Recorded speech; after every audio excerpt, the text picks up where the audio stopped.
Today we'll jump right into the top issue that affects your pocketbook, taxes, and what each candidate's proposals mean for you.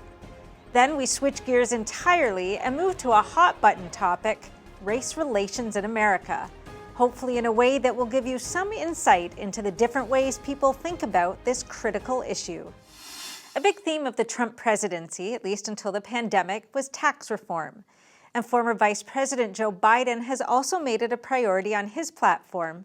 Since this is the one issue that directly affects all of us, today we look at the key points of both candidates' tax policies. We're joined by two experts, Greg Swenson, the founding partner of Brigg MacAdam and a spokesman for Republicans Overseas UK, and Matthew Gardner, a senior fellow and prior executive director at the Institute on Taxation and Economic Policy. Thanks for joining us today. Thanks for having me. And Greg Swenson, thank you for joining us. Great to be here. Thanks. So we're getting very close to the election now, and there's different tax proposals on the table, and of course, 4 years of Trump administration tax policies. So let's go back to Trump's tax reform and look at what the outcomes have been of that. Yeah, I think it's important to look at two things. One is not just what it does for individual taxpayers. And, there's a big argument back in 2017, only the rich benefited from the tax cut, which is definitely not true. 82% of Americans received a tax cut of some sort. And that's important, and I think it's relevant. But I think what you also have to look at in terms of outcomes is what it did for the economy, what it did for not just GDP growth, which is important, but more importantly, wage growth. So a tax cut isn't only that it puts more money in the American voter's pocket or the American taxpayer's pocket, but it actually increases the wages for most Americans, especially lower income and minority groups that were the ones that were not necessarily benefiting from the 8 years prior. Did the IRS end up collecting more or less tax revenue as a result of the tax cuts? It's a really great question, Cindy. And what happened a year or so later when they were able to collect some data and analyze it is it appeared that the tax cut actually paid for itself. And so it's very hard to predict that because it's a 10-year cycle, and I think it's really hard to quantify that right away. But the whole idea of tax cuts in general is generate GDP growth and wage growth, and that way people are paying a smaller percentage of their paycheck to the government, which is the right thing to do. That people should be able to keep more of the money they earn, but ultimately it ends up increasing tax receipts. And, obviously the textbook example of that is the Reagan tax cuts in the 80s, where federal tax receipts doubled. Okay, great. And Matthew, what's your take on the impact of the 2017 tax reform? What we know is that at the time, in 2017, pretty much every analyst in or out of government who is trying to quantify the effects of the Trump changes scored it as a big tax cut. And in 2017, before they passed, the CBO, Congressional Budget Office, had its own forecast for federal tax revenues in 2018. A year later, the tax cut comes, and federal revenues were substantially under that forecast, something on the order of $300 billion, split pretty evenly between corporate and personal income taxes. Now, we don't know that is all due to the tax cut, but lacking any other plausible reason to expect revenues to underperform on that scale, I think the most likely explanation is that the Trump tax cuts did exactly what all these analysts thought they were going to do, which is to cost a bunch of money. In terms of distribution, it's when you cut taxes by that much, it's pretty understandable that you would see most Americans getting something, and that's exactly what happened. In terms of the distribution, however, the top 20% of the income distribution saw initially about 3/4 of the tax cuts. For poorest 60%, something like 15% of the tax cuts. That, I think, is not a sensible way to view the long-term impact of the cuts. As we know, one of the interesting features of the Trump tax cuts is that all of the corporate changes pretty much were permanent, whereas pretty much all of the personal income tax cuts, including the child tax credit, that is the real meat of what middle income families get out of this, that's all going away officially in 2025 because those were scheduled to expire then. It hasn't been entirely clear what the plans are, what elements will be renewed and what won't. I hope he makes all of these tax cuts permanent. If the idea is to have more tax revenue, which I think we need because of the deficits, but also have GDP growth and especially wage growth, I think more tax cuts would be better. Okay, so let's move to Biden's proposal now. I guess the biggest ticket item is increasing taxes on those who make over $400,000 a year. Matthew, can you explain the implications of that and any other? I mean, like I say, that's the big ticket item we hear about, but anything else in his personal tax plan that we should be paying attention to? Sure. On a macro level, Biden is proposing over a decade about $900 billion in personal income tax hikes, $900 billion in payroll tax hikes with some corporate stuff as well. All of it, to an extent I haven't seen in a presidential candidate in a long time, tailored, as you mentioned, to those over $400,000 a year, or in some cases, those over $1 million. So he'd tax capital gains the same as wages. He'd restore the top personal income tax rate to pre-Trump levels, again, just for those over 400,000. He would put limits on the value of itemized deductions. Those are the big elements of it. There's also some tax cuts for those further down the economic spectrum, which I believe are temporary at this point. He wants to expand the child tax credit to $3,000 temporarily. But the lion's share of what he wants to do is raising a substantial amount of new revenue by targeting narrowly to folks at the top. And what's the new revenue for? What are the priorities? So, at this stage, there's a lot that's unknown. But the best estimates I've seen, there's a new estimate out from the Woodson Center, which tries to allocate both the tax and the spending. What they count is $5.3 trillion in spending increases, which obviously is a lot more than the 3.3 he wants to bring in, of which probably $2 billion would go for education, 1.6 billion-ish for infrastructure, for R&D, and there's a fair amount for housing as well. This is obviously super hypothetical and subject to the will of Congress. But that's what he said he wants to do with the money. And I think that's an important thing to keep in mind as we evaluate the impact of the tax changes Biden has proposed, just as it was in evaluating the tax changes President Trump got through. You got to think not just about the money that's being raised, but where it's going. And so I think you can't evaluate the net economic effect either of President Trump's changes or those that candidate Biden has proposed without asking exactly that question. What are they going to do with the money, and what will the economic effects, presumably positive, of all that spending be? Okay, and Greg, what's your take on former Vice President Biden's proposals?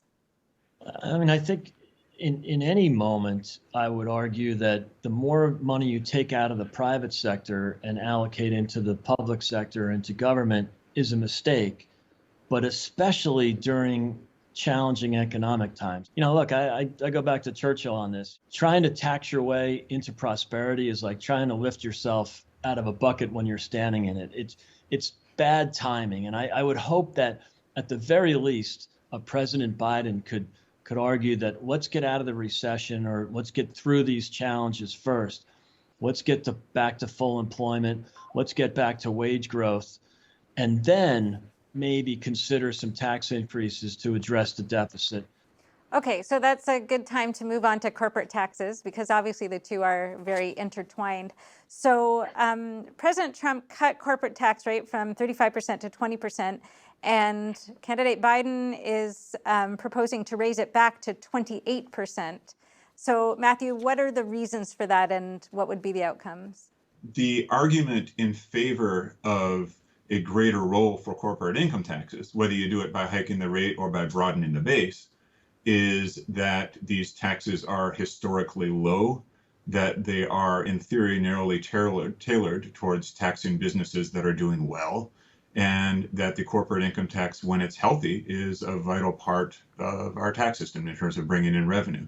Every $1 billion we don't bring in through corporate income taxes is $1 billion we have to find somewhere else. The starting point for corporate tax reform ought to be broadening the base, getting to a place where whatever the sticker price is, that's what companies are paying. Many hugely profitable corporations simply aren't paying anything close to the statutory 21% tax rate.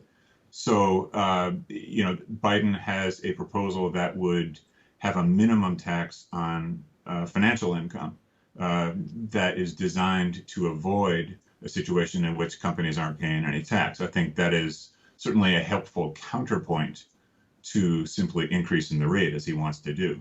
Okay, so one part of the discussion is how much companies are actually paying. And I know, another part of it is trying to attract companies to stay in the US or come back to the US by lowering the corporate tax rates. So, Matthew, what do you think about that side of the equation? Well, we all agree, I think both candidates apparently agree on the notion that we need to attract more manufacturing to the US. Certainly Americans would agree on that. So that was a big part of the advertised reason for sharply reducing the corporate tax rate. The difficulty is that we haven't seen anywhere near the amount of permanent repatriation of cash, the amount of job growth that was hoped for from the 2017 tax cuts. So I think there's reason to be skeptical that the incremental changes proposed by either candidate to encourage U.S. manufacturing would have that effect at all. Okay, and so Greg, what's your take on these two sides of the coin? I think both candidates want companies to repatriate back to the U.S., and I think there's different ways to do that. But the tax reform in 2017, encouraged a lot of capital to come back in. You had wage, bonuses for employees, and a lot of that money was repatriated right away. The investment, long-term investment in infrastructure takes a while. I think that we need to keep these corporate rates low for a longer time because they can't be temporary in nature. It doesn't change behavior. If companies, or especially CFOs and CEOs, are not confident about the long-term strategy, it makes it difficult to implement long-term decision making. But also, it's also competitive. The world's corporate tax rate prior to the tax reform in 2017, the U.S. corporate tax rate was completely out of the mainstream. I mean, I think there was only one other country in the developed or the OECD that was even close to us at 35%. So, that this is important to bring foreign direct investment into the U.S., but also to keep capital in the United States and reinvested in businesses and reinvested in employees. So,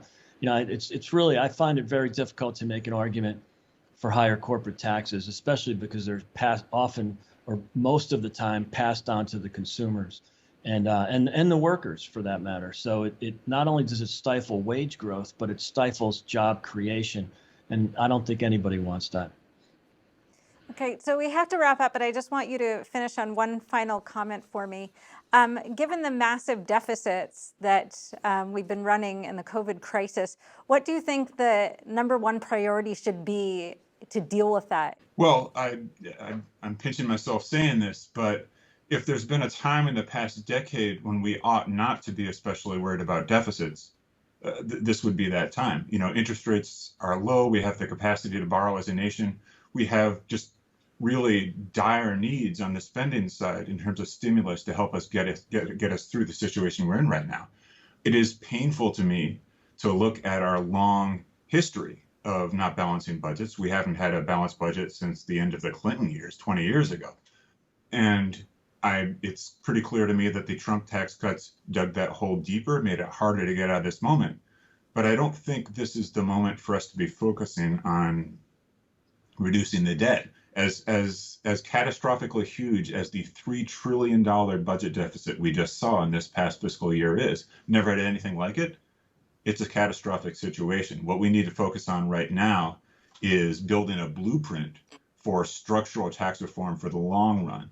that will get us through the situation. Once we're past the current cataclysm we face and can get back to normal budgeting, we need a tax system that can raise enough revenue to pay for the spending we all want to see. Great. And Greg, yourself. Yeah, Matthew has a great point, Cindy. I mean, we cannot, we can't keep spending our way into these massive deficits, but now is really not the right time. I think you even see, politicians on the right, encouraging another stimulus program. I don't like to call it stimulus. It's more of a relief, but this is probably not the right time to really address the deficit.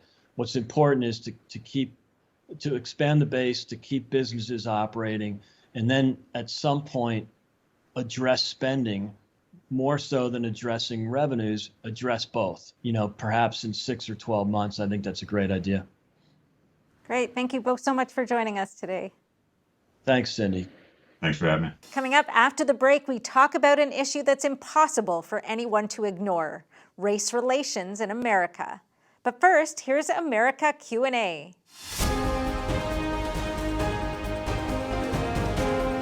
Not necessarily. I think it could have been better, but I didn't get an impact on that. Absolutely. For me, it was a major benefit. No, I do not.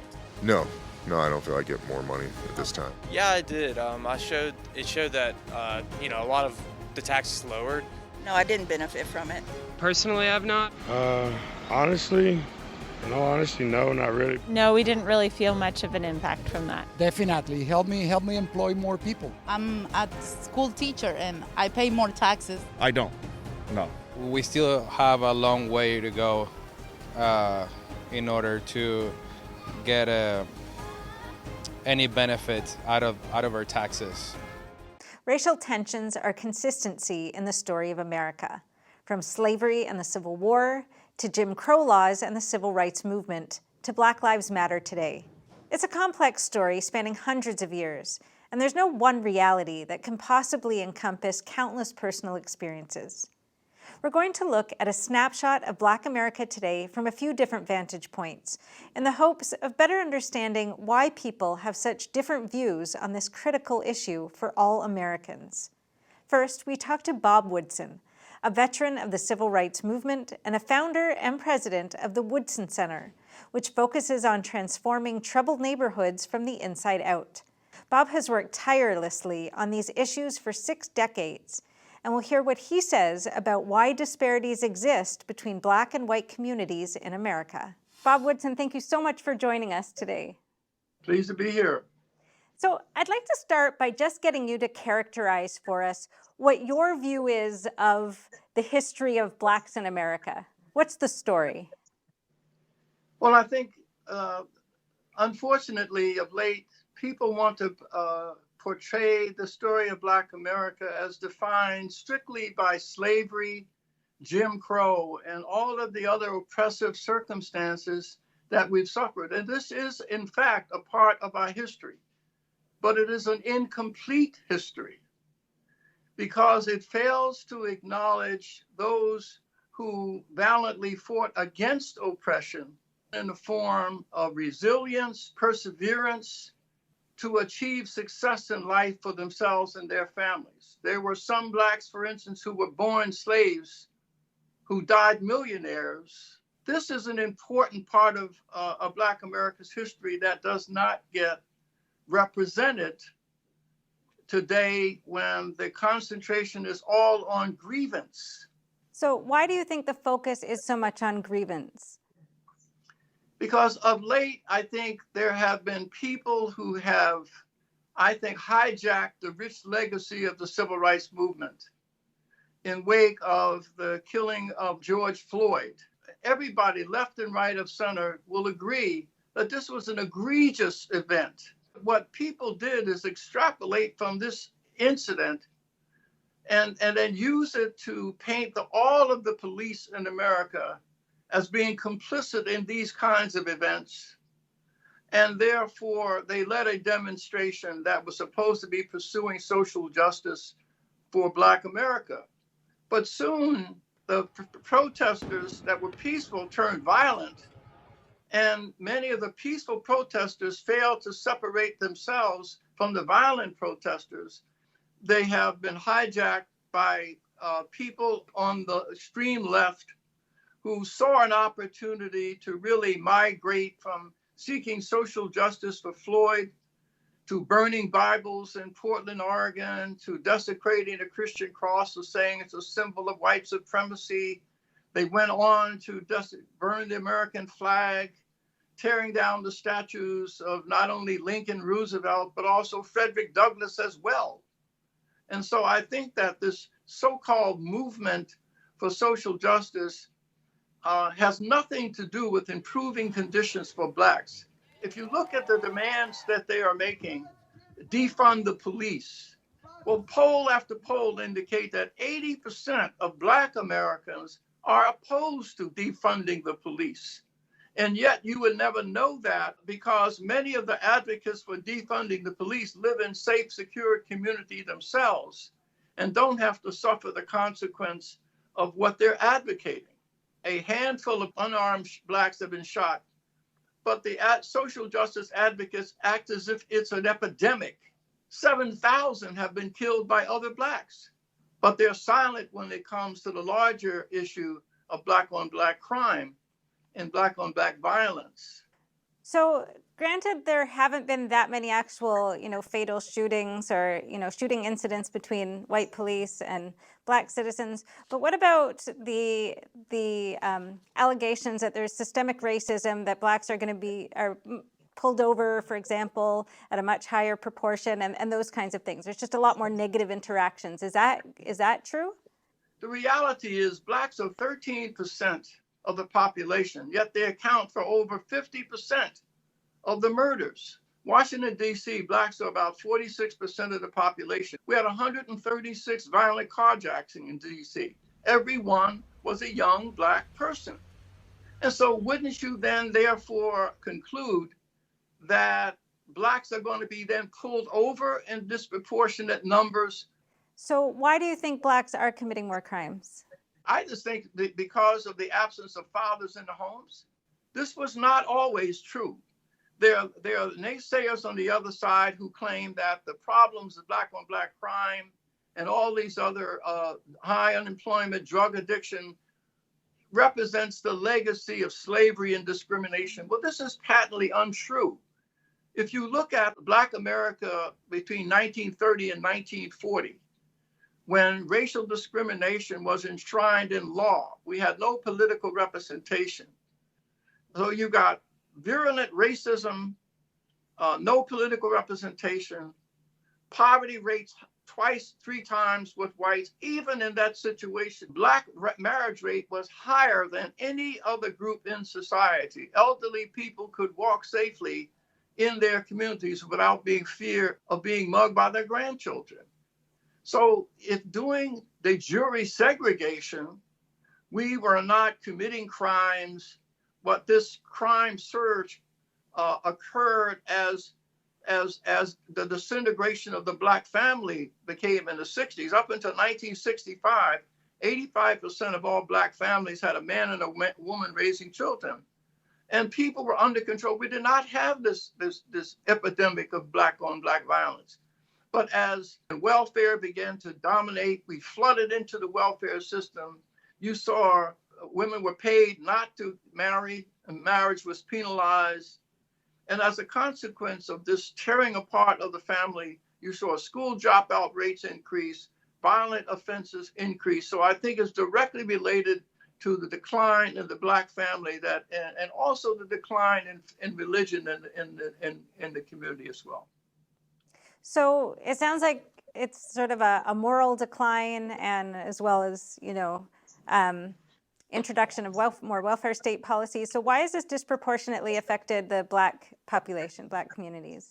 Because the Black community was targeted. And I wrote a piece in a Harvard Review called Lessons from the Least of These.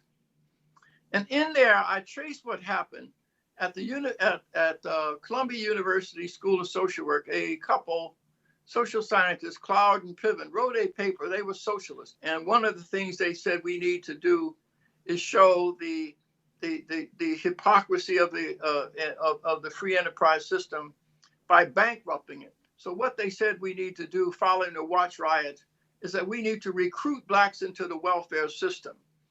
And so the federal government obliged by opening up welfare offices where people were actively recruited. The stigma of welfare that was abounding in the black community had to be removed. So welfare was redefined from social insurance to reparations.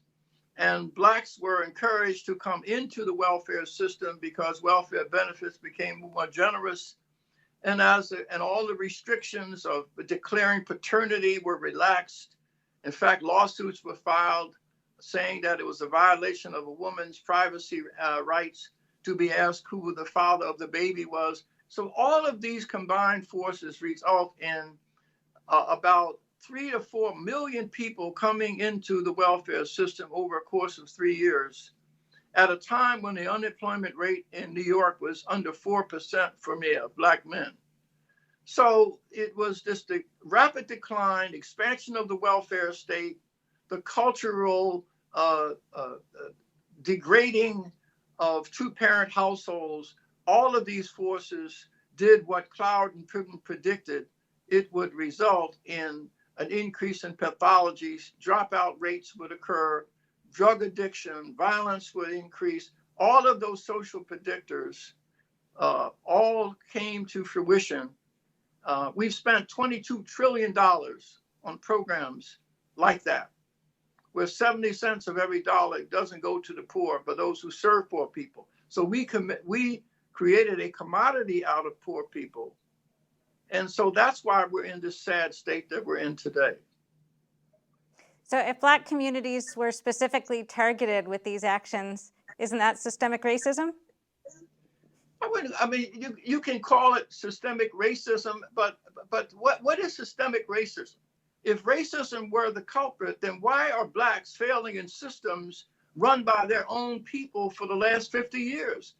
It's been black elected officials who have run the city governments. They've been mayors, they've been city council, school boards, the health commissioners, the judges, the prosecutors, the police. There have been liberal blacks running these cities for 50 years.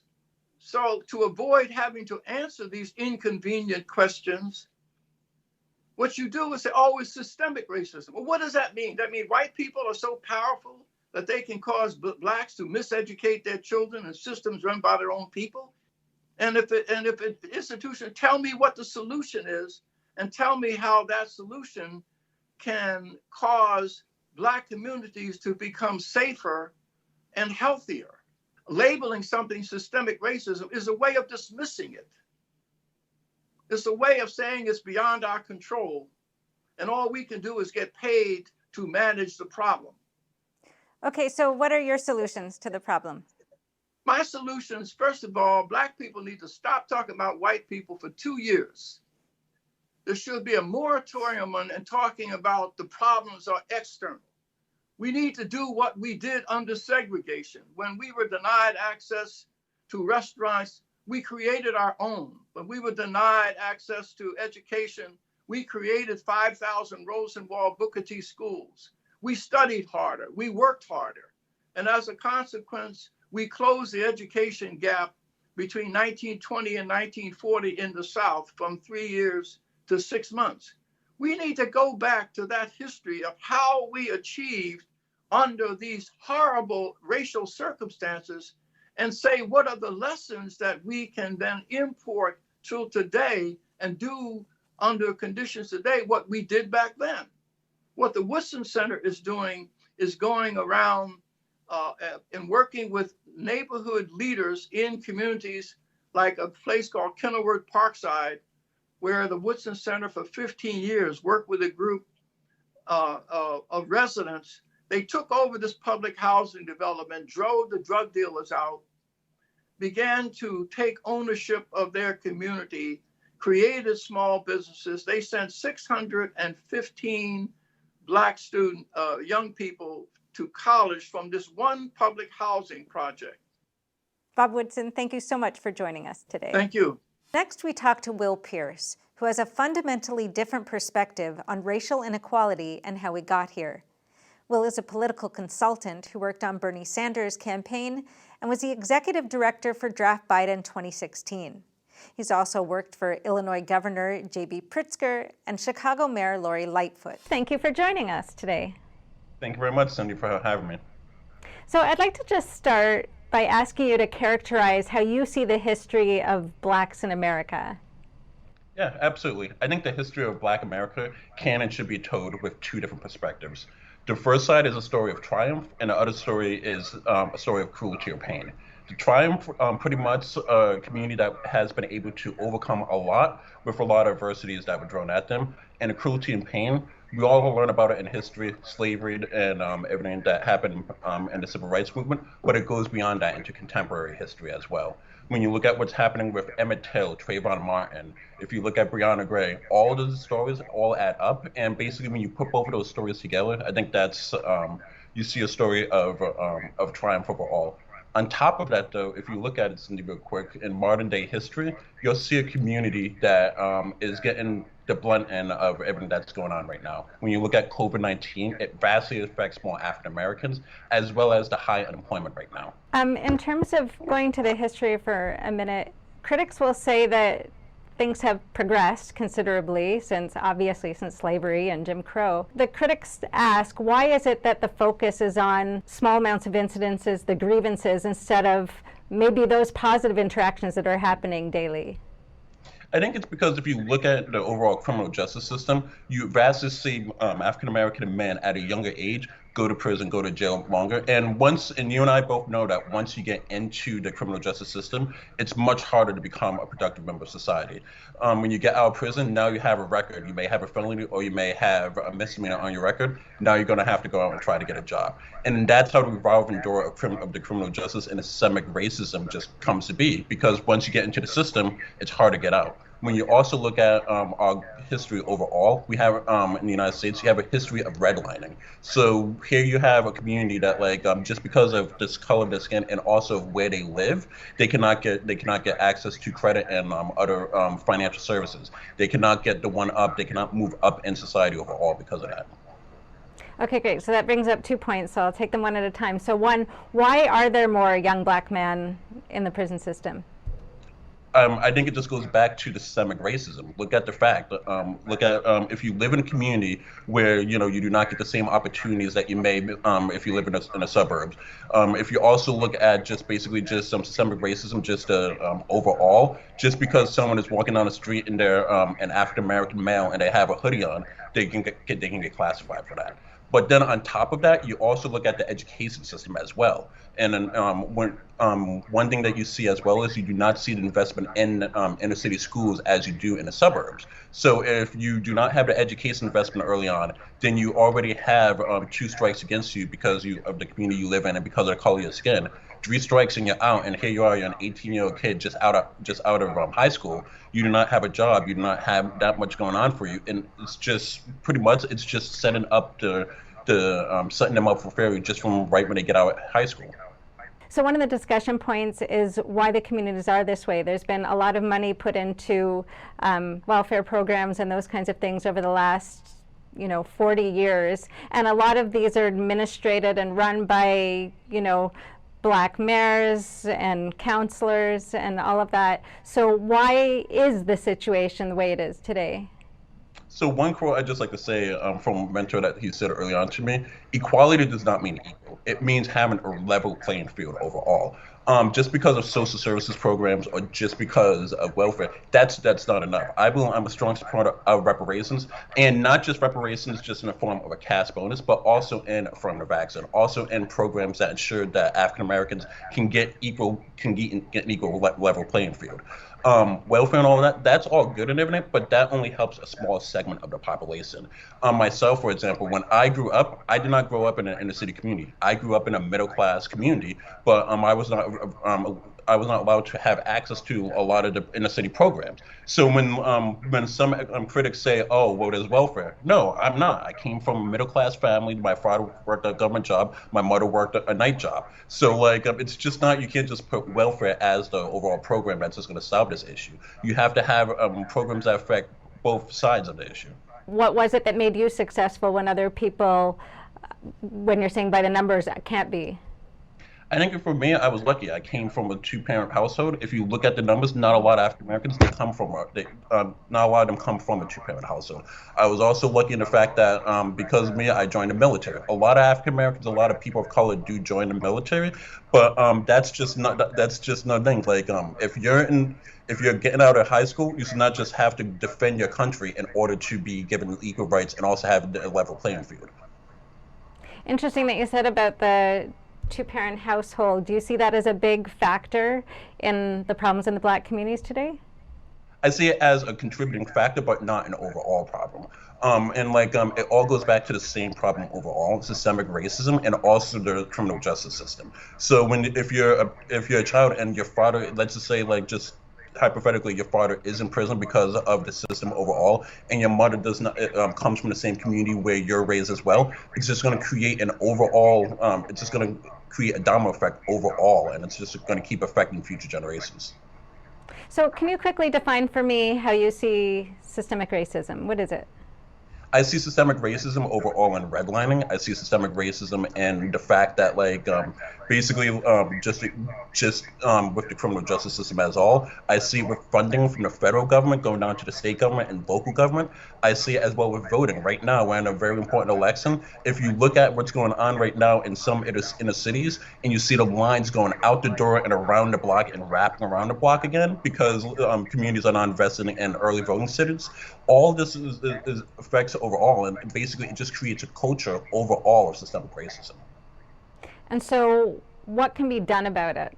I would just say that it's a level playing field overall, and also recognizing the fact that that happens on both sides, as well as the fact that we cannot just have one solution and one solution overall for a problem. We have to address it at each level overall, and we also have to understand that what happens at a minor scale also affects the African American community. Look at what one thing that I'd like to highlight overall is with the Black Lives Matter movement. Everyone's saying, oh, they're violent, they're violent and they're doing all this violence. Why was that not said when on the right side, when you were having COVID-19 protests and people protesting not wearing a mask? Why were they not saying that when similar you also had Second Amendment activists down in Virginia and as well? It's also, you just have to change the way that our community thinks overall, and also how we address these issues. Well, isn't a difference there that there are businesses being looted and burned down? I think, I'll be honest, they are upset. Imagine being oppressed for hundreds and hundreds of years, and then you still are getting oppressed when people are saying, oh no, you are equal. Then on top of it, you have a president who instead of just owning up and saying that that there is some issues such as the Proud Boys, he says stand by and stand up. For example, he's serving as a dog whistle for people who hate me simply for my color of my skin.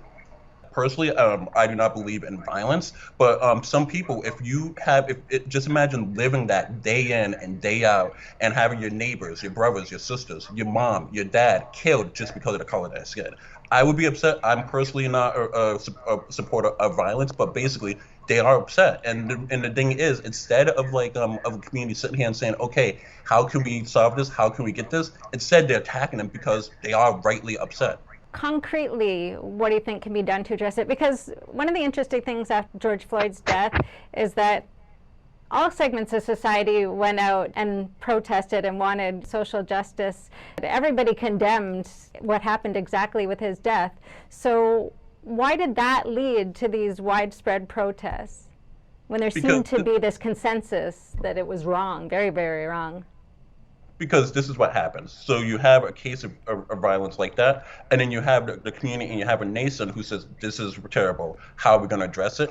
And then it only happens for 2-3 weeks. People, they pick up their protest signs, they go out, they advocate, but then they stop 2-3 weeks because that's not the issue of the day.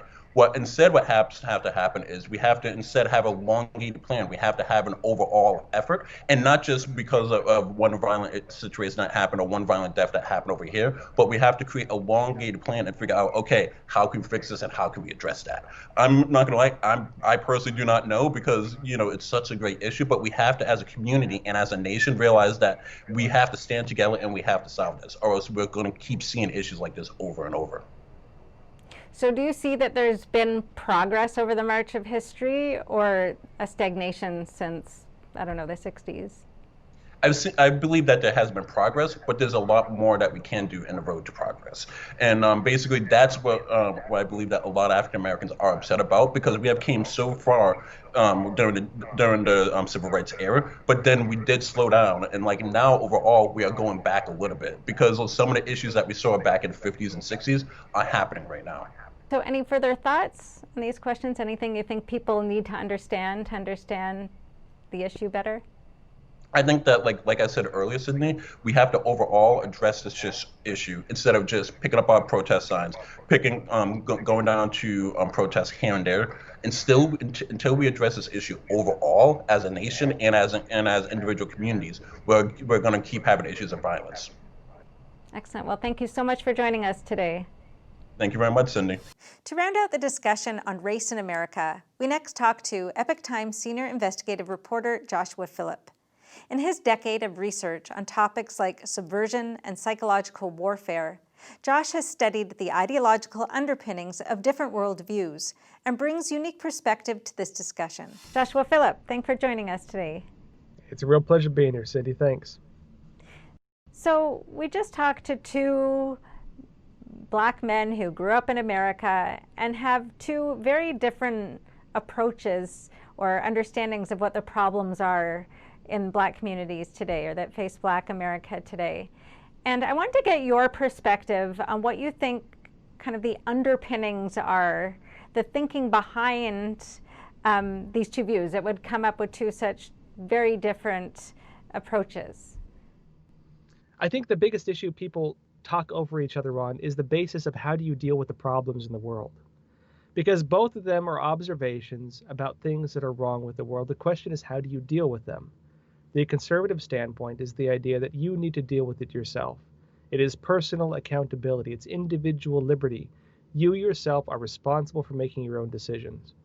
The left looks more at the idea that it's the institutions, it's the structures, it's the things in place that are preventing you from being happy. That if everyone's equal, if everyone's the same, then why should person A be any different from person B in terms of the outcome of the quality of their life? Now, the problem you have is that there are a lot of, say, unequal elements in the world.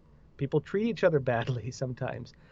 The idea with the Republicans or the conservatives is that troubles are a natural part of life, that you're going to face hardships. There is evil in the world. You're going to have to face this inevitably. And so they try to give you the elements, the religious foundation, the cultural foundation, the moral foundation to deal with the hardships that life naturally has. The leftist view is, evil exists in the world. How do we prevent it from emerging in the first place? How do we make sure that people are not allowed to say offensive things? How do we make sure that people are not allowed to do things that are harmful to each other? Well, if we look at the way these systems play out, I think we can go back to the origin of a lot of these things, which was the American Revolution and the French Revolution. The American Revolution being the model for individual liberty and the system of government that we know that believes in some degree of freedom, really, even though it has its problems in the past. The other model being the French system, which led on to socialism, communism, and the more totalitarian systems existing in the world right now. These looked at the same basic problem, which is the world has problems in it, right? How do you create a harmonious and happy society? All governments, if they actually care about their people, will try to look at the hardships they face and think of how do we alleviate these problems. Well, the traditional American system said people are born with innate rights, the idea of life, liberty, the pursuit of happiness. You have the right to be alive. You have the right to liberty, to govern yourself, to manage yourself, and to choose for yourself how you live your life. And you also have the right to happiness. The French system said people are basically too stupid to make decisions on their own. We enlightened few, we educated class, should determine these systems for them. And we saw as the system developed what happened. Every narrative that's practiced in always identifies one group of people who is identified as having the unequal rights, who is identified as having more than the other classes, or who is identified as being the people who have more, and by virtue of that, maybe they've taken more from others.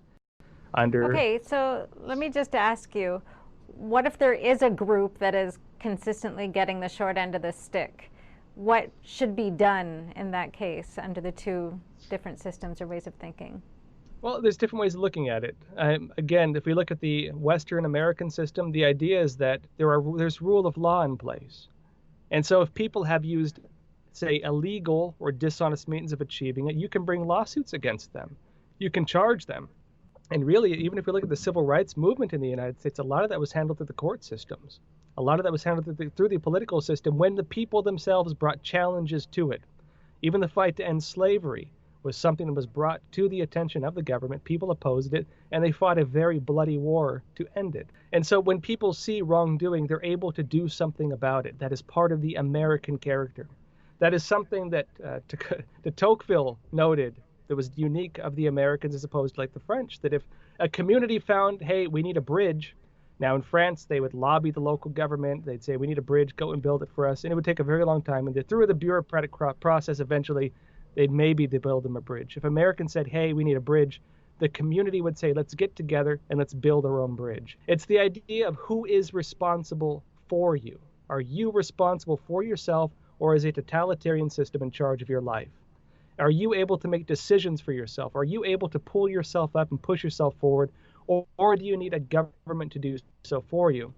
The question has always been, to what degree do we need the protections of a government and a system? I think the U.S. understood that you need some of it. And so, of course, they did create systems of law protecting rights of individuals, protecting personal property. When it comes to the French system, which went on to form socialist movements, well, the idea has been to kill or take from by force the people, the assets of the people deemed to have wronged the rest of the society. Okay, so let me ask you this. Both in the French Revolution and the American Revolution, equality was one of the main tenets of it. So did it differ in the two cases? The idea I think people get into is the idea of equality of opportunity versus the equality of outcome. America was called the land of opportunity. A lot of people who came to this country were oppressed in their own countries. Many people who came here came with nothing. But through their own efforts, they built their own communities, they built their own homes. They were given land and they were given the opportunity to create for themselves the life that they wanted. That was what made America, America. Your personal efforts determine your success or your failure. Now, in France, they believed that the system itself should ensure the prosperity of the individual. Under socialism, communism, that's the idea. They look at equality of outcome. Equality of outcome means regardless of how much effort you put in, if you work 80 hours a week, the outcome of your efforts should be the same as someone who chooses not to work. And of course, part of that is tearing down people who do achieve success, because the people who create the wealth in the society are the successful ones. It is not about uplifting the people who are poor, uplifting those in need in order to make them self-reliant and self-independent and able to care for themselves and achieve success of their own volition. It's about taking the people who've achieved success and tearing them down and giving their wealth to the people who don't have it. That's the difference. Okay, let me ask you about that. Isn't the welfare system about trying to uplift those at the bottom?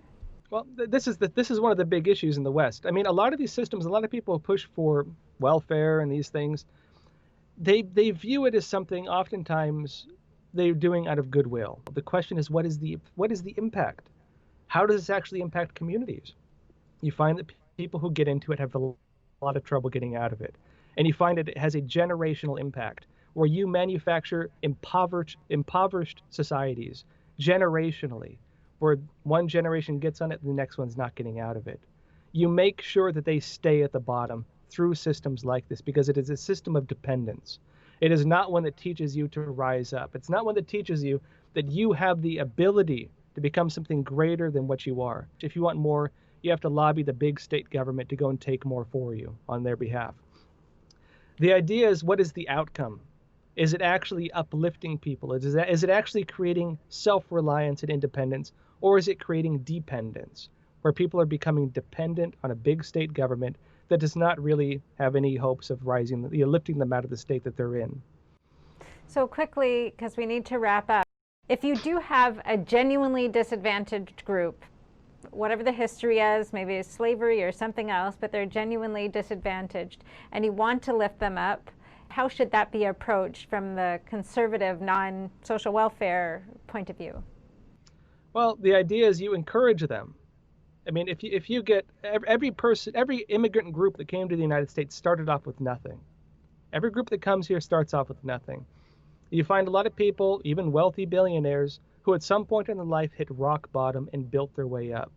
The question is, when you've hit rock bottom, or if you start off at rock bottom, how do you lift your way up? Now, what happens if you take a kid, for example? You take two kids. One of them you say, you will never achieve anything in your life. Your entire life you're telling this kid, you will never achieve anything in your life. The system is rigged against you. Don't even bother trying. The reason you're poor now and you'll always be poor is because other people refuse to give you the money they have. They're denying you the system. What do you think that kid's going to grow up to be like? You take another kid and you say, you know, you're starting off at a rough state now, but if you push hard, if you study, if you drive yourself, if you become a good person and show them they're wrong, then you can achieve success. What do you think is going to happen with that kid? These are the two different messages that government is feeding people right now. These are the two different messages it's feeding people. Which one do you think is going to lead to success? It's extremely useful. And now, here's America Q&A. Well, I think that the left is always against the right, and they always have their own policies, and they don't abide by the guidelines of the Constitution. I would say, without any offense, maybe left is more based off emotion. Right is more so logic. I think the left is a little bit more like in favor of larger government, government protections for people who maybe don't have those safeguards for themselves. And I think the right is also in favor of that, but I think there's more of this notion of personal responsibility. The biggest difference I would say is, you know, the left wants more government, wants more socialism policies, and the right's kind of more tailored towards, you know, independent. For me, I think it's the lesser of two evils, to be honest. There's problems with both sides. Maybe more the right is more about the individual freedom, and maybe the left might be more about a collectiveness. Conservative versus liberal. I think the difference is just propaganda, and a lot of us are just brainwashed from just seeing what reality really is. I'm on the left, so I probably pay more attention to the social issues that they are all for. Well, I don't like communism at all. I hate communism. My family lived in Venezuela and we lost everything we own due to the communism. So I think we should defend the right and not the communism.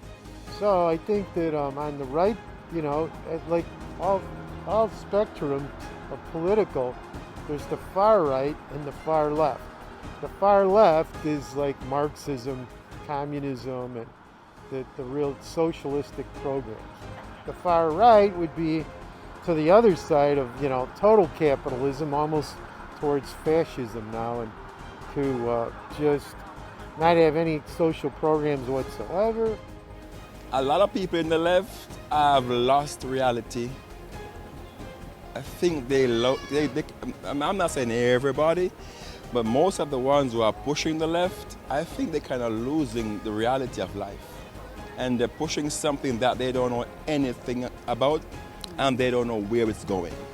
And if you look in a communist country, that's how it started. They push the left ideology until they take away the rights from the people. And this is where this is going, but most people don't see that.